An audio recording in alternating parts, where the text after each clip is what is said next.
Hello, Sunil Mathew സാറല്ലേ? അതെ. കൃപാസനത്തിന്റെ ഒരു ബൈറ്റ് തരാൻ വേണ്ടിയാ വിളിക്കുന്നത്. സാർ, ഞാനേ ഒരു 5-8 മാസം മുമ്പ് എൻ്റെ സോഡിയം പൊട്ടാസ്യം എല്ലാം കുറഞ്ഞ് ഞാൻ ഐസിയുവിനകത്ത് കിടക്കുമായിരുന്നേ. അപ്പൊ എൻ്റെ മോള് നേഴ്സായിട്ട് ജോലി ചെയ്യുന്ന ഹോസ്പിറ്റലിൽ തന്നെ ഞാനും അഡ്മിറ്റ് ആക്കി. അപ്പൊ എന്നെ ഐസിയുവിനകത്തെല്ലാം ആക്കി കഴിഞ്ഞ് 3-4 ദിവസം കഴിഞ്ഞ് കഴിഞ്ഞപ്പോൾ എനിക്ക് ബോധമൊക്കെ വീണു. അതായത് ഗ്ലൂക്കോസ് ഒക്കെ കയറ്റിക്കൊണ്ടിരിക്കുകയാണ്. ആ. ബോധമെല്ലാം വീണ് കഴിഞ്ഞ് ഞാനിങ്ങനെ വൈകുന്നേരം അപ്പൊ അതിനകത്ത് കിടക്കുമ്പോൾ നമുക്ക് സമയം എന്താണെന്ന് എങ്ങനെയൊന്നും അറിയാൻ പാടില്ല. അപ്പൊ നല്ല വെട്ടമുണ്ട്. അപ്പൊ ആ. ഒരു സ്ത്രീ അവിടെ കടന്നു വന്നു, ഒരു പ്രായമുള്ളൊരു സ്ത്രീ അവിടെ കടന്നു വന്ന് പുള്ളിക്കാരത്തി എന്റെ കൂടെ ഒരു 5-6 പേര് കിടപ്പുണ്ട്. അതിലൊരു ആരെയും നോക്കി വന്നതാ. അപ്പൊ ഞാൻ മാത്രമേ എഴുന്നേറ്റിട്ടുള്ളൂ, ബാക്കിയുള്ളവരെല്ലാം കിടക്കുക, ആ. ഉറങ്ങും അവരെല്ലാം. അപ്പൊ എന്റെ അടുത്ത് വന്ന് വർത്താനമൊക്കെ പറഞ്ഞു. എന്നാൽ ഞാൻ ചെന്നാന്ന് വെച്ചപ്പോൾ ഞാൻ അപ്പുറത്തെ ബെഡേ വന്നാന്ന് പറഞ്ഞു. ഞാനത് കഴിഞ്ഞ് ഈ പുള്ളിക്കാരത്തി എന്നോട് അങ്ങനെ പറഞ്ഞു. പുള്ളിക്കാരത്തി അങ്ങ് ഇറങ്ങി പോവുകയും ചെയ്തു. ഞാൻ അന്നേരം അവിടുന്ന് ആശുപത്രി നേട്ടാണ്ട് ഡിസ്ചാർജ് ആയി കഴിഞ്ഞ് ഞാൻ എന്റെ മോളുടെ അടുത്ത് വെച്ച് ചോദിച്ചു, എടീ നിങ്ങളുടെ ഐസിയുവിനകത്ത് ഇങ്ങനെ ആൾക്കാരെ ഈ സ്കേറ്റ് വിടുമെന്ന് ചോദിച്ചു. അപ്പൊ എന്നോട് വെച്ച സമയം എന്നാന്ന് ചോദിച്ചു. ഞാൻ പറഞ്ഞു സമയമൊന്നും എനിക്കറിയാൻ പാടില്ല, ഇങ്ങനെ ആളാ വന്നേന്ന് പറഞ്ഞു. അയ്യോ, അത് കൃപാസന മാതാവ് വന്നാ, ഞാൻ അച്ചാച്ചന്റെ പേര് കൃപാസന മാതാവിനടുത്ത് നേരത്തെ നടന്നിട്ടുണ്ടായിരുന്നു. അത് പുള്ളി ലോകസഞ്ചാരിയാന്ന് പറഞ്ഞു. ഞാൻ ചോദിച്ചാ, അന്നേരം ഞാൻ പറഞ്ഞു, എന്റെ മോളെ എന്നാ നിനക്കൊരു കാര്യം ചെയ്യാൻ പറ്റായിരുന്നു, അവിടുത്തെ ആ ഡോക്ടർമാര് എല്ലാവരും പറഞ്ഞു വിട്ടിട്ട് നീ അവിടെ ഇരിക്കാൻ പറ്റായിരുന്നു എന്ന് ചോദിച്ചു. പിന്നെ വരുന്നവർ നിന്നെ ഇതാക്കിക്കൊള്ളുമല്ലോ. അത് കഴിച്ച് ഞാൻ പറഞ്ഞു, ഞാനൊരു തേക്കിന്റെ തടി മേടിക്കാൻ പോവാ, എന്നിട്ട് അതുകൊണ്ട് പലകയായിട്ട് അറുത്തിട്ട് നിന്നെ ഒരു കൂടിനകത്താക്കി ഞാൻ കവലയിലും ഈ ആശുപത്രിയുടെ വാതിക്കലും ഇരുത്താൻ പോവാന്ന് പറഞ്ഞു. അന്നേരം അവൻ പറഞ്ഞു, അച്ഛനൊന്നും മിണ്ടാ പോകുന്നുണ്ടോ എന്ന് ചോദിച്ചു. ഞാൻ പറഞ്ഞു, ഞാൻ ഈ മിണ്ടുന്നില്ല. മോക്ക് ഈ അസുഖം തുടങ്ങിയത് എത്ര കാലമായി ഇപ്പം? എന്റെ പൊന്നൊക്കെ ഇന്നാണ് ഞാൻ സാറിന്റെ അടുത്ത് പറഞ്ഞായിരുന്നു, കുറെ നാളായി തുടങ്ങിയിട്ട്. ഇപ്പൊ ആ ഇത് ഒരു എവിടുന്ന പരിപാടി ഈ വൈറസ് ബാധിച്ചത് എവിടുന്ന? ഈ ആശുപത്രി ഇതുപോലുള്ള കേന്ദ്രങ്ങളിൽ നിന്നാണോ? അല്ലല്ല, അത് നേരത്തെ ഇവര് കൂട്ടുകാർ കൂടി ഇങ്ങനെ പോയിക്കൊണ്ടിരുന്ന. അങ്ങനെ പോയി കഴിഞ്ഞ് കഴിഞ്ഞിട്ട് പുള്ളിക്കാരത്തിന് അനിയത്തിനെയും കൊണ്ടുപോകാൻ തുടങ്ങി.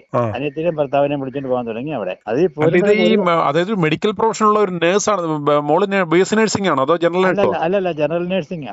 എന്നാലും ഇത്രയും ഒരു മെഡിക്കൽ വിദ്യാഭ്യാസമൊക്കെ ഉള്ള ഇവർ ഇത്രയും ഈ ഭ്രാന്തിനകത്ത് പോയി വീഴുന്നത്? എന്റെ പൊന്നു സാറേ, വീട്ടിനകത്ത് വലിയ ഇതുപോലെ നമ്മുടെ മധുബ പോലെയാണ്, അൽത്താര പോലെയാണ്. അതിനകത്ത് ഈ മാതാവിന്റെ ഫോട്ടോയും വെച്ച് പലതരം തിരിയും കത്തിച്ച് അവസാനം ഞാൻ എന്നും പ്രാർത്ഥന അങ്ങോട്ട് തുടങ്ങി കഴിഞ്ഞു കഴിഞ്ഞാൽ ഒരു രക്ഷയില്ല. അതെല്ലാം കഴിഞ്ഞ് കഴിഞ്ഞ് ഞാൻ എന്നും ഉടക്കം ഉണ്ടാക്കും. പ്രാർത്ഥന കഴിഞ്ഞാൽ ഒരു ഈ മണിക്കൂർ. മോടെ ഭർത്താവ് എന്ത് ചെയ്യുന്നു? ഭർത്താവ് ദുബായിലാണ്. മക്കള്? മക്കള് 2 പേര് പഠിക്കുക, 8ാം ക്ലാസ്സിലും 4ാം ക്ലാസ്സിലും പഠിക്കുന്ന. എന്നിട്ട് തിരിയും കത്തിച്ച് ഭയങ്കര പോലെ ഞാൻ ഒറ്റപ്പാടും പോലൊക്കെ ഉണ്ടാക്കി. ഇത് കഴിഞ്ഞ് കഴിഞ്ഞപ്പോൾ ഞാൻ പലപ്പോഴായിട്ട് കളിയാക്കാൻ തുടങ്ങി കഴിഞ്ഞപ്പോഴത്തേന് പുള്ളിക്കാതിരെ പോക്കങ്ങ് നിർത്തി. ഇപ്പൊ പോണില്ല. അത് കഴിഞ്ഞ് അനിയത്തിന്റെ ഭർത്താവിനെയൊക്കെ കൂട്ടിക്കൊണ്ട് പോകുമായിരുന്നു. ഈ അനിയത്തിന്റെ ഭർത്താവിന്റെ ഈ ഡിസ്കിന്റെ ഒരു തകരാറ് വന്നു. ഇപ്പൊ അതിന് സർജറി വേണമെന്നാ പറഞ്ഞേക്കുന്നത്. അപ്പൊ ഞാൻ പറഞ്ഞു, നീ എന്തിനാ സർജറിക്ക് പോണേ? നീ നേരെ മാതാവിന്റെ അടുത്ത് എല്ലാം പറഞ്ഞു. അവിടെ ചെന്ന് കഴിഞ്ഞ് കഴിഞ്ഞാൽ പുള്ളിക്കാരത്തി എന്റെ എതിരത്തോട്ട് കളയല്ലേ. അതോടുകൂടി പിന്നെ ആ പരിപാടി നിർത്തി. ഇപ്പൊ വീട്ടിലൊരു രോഗശമനം ഉണ്ടോ ഇപ്പൊ? എവിടുന്ന് ആ സർജറി പറഞ്ഞേക്കുവാ. അതല്ല, മോക്ക് രോഗശമനം ഉണ്ടോന്ന് ഞാൻ ചോദിച്ചത്. രോഗശമനം ഉണ്ട്. ഇപ്പൊ അങ്ങോട്ടുള്ള പോക്ക് നിർത്തി. ഞാൻ ഈ കളിയാക്കളിയാ കഴിഞ്ഞ്. അത് കഴിഞ്ഞ് നമ്മുടെ നിങ്ങൾ ഏത് സഭക്കാരായിരുന്നു? ഓർത്തഡോക്സ്. അത് കഴിഞ്ഞ് നമ്മുടെ ബന്ധുക്കാരൻ്റെ അടുത്ത് ഇതുപോലെ വന്ന് അവന്റെ തൊണ്ട ക്യാൻസർ ആയിരുന്നു. അവരിടയ്ക്കൊക്കെ 4 വരെയൊക്കെ പാടുമായിരുന്നു. അപ്പൊ അവനോട് ആരോടെല്ലാം പറഞ്ഞു കൊടുത്ത്, ഇങ്ങനെ കൃപാസന മാതാവിന്റെ അടുത്തില്ല, നിന്റെ അസുഖം മാറുമെന്ന്. അവൻ പോയി അവിടെ ചെന്ന് കഴിഞ്ഞ് ഉടമ്പടിയൊക്കെ എടുത്ത് അതിലെ കഴിഞ്ഞ് സാക്ഷിയൊക്കെ പറഞ്ഞു എന്നെ മാറിയെന്നും പറഞ്ഞു. അത് കഴിഞ്ഞ് ഞാനൊരു പ്രാവശ്യം അവനെ വിളിക്കണം, നിന്റെ അസുഖമൊക്കെ മാറിയെന്ന് ചോദിച്ചു. എവിടെ മാറാനാ? ഞാൻ പിന്നെ ഇങ്ങനെ പോയിട്ടോ, അതൊന്നും കുറഞ്ഞൊന്നുമില്ല. ഞാൻ നിനക്ക് മെഡിക്കൽ കോളേജിൽ പോയി വല്ല ഡോക്ടർമാരെ കാണാൻ പറ്റായിരുന്നു ചോദിച്ചു.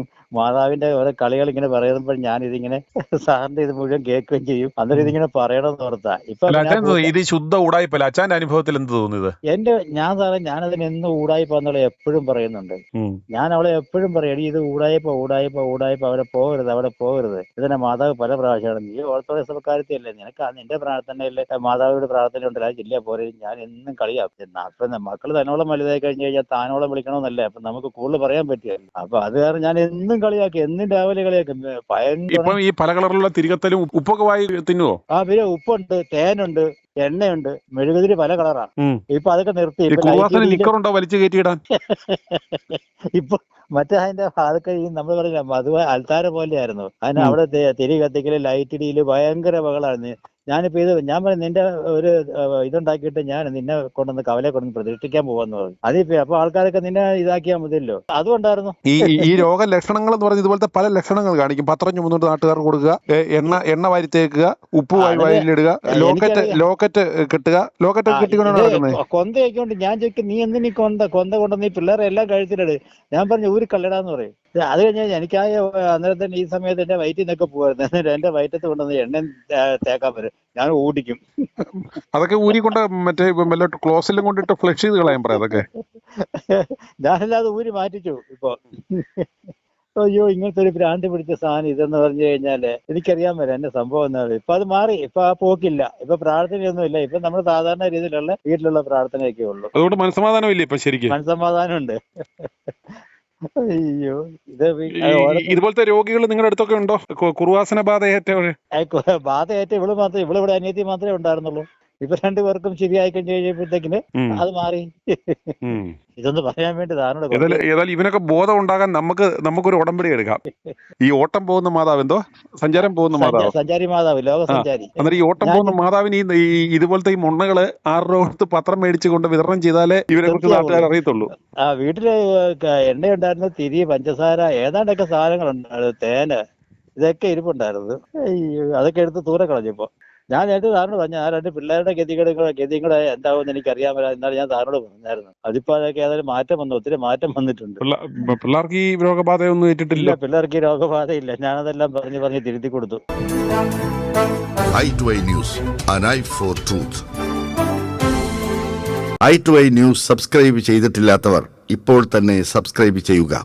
നോട്ടിഫിക്കേഷൻ ലഭിക്കുവാൻ ബെൽ ബട്ടണും അമർത്തുക.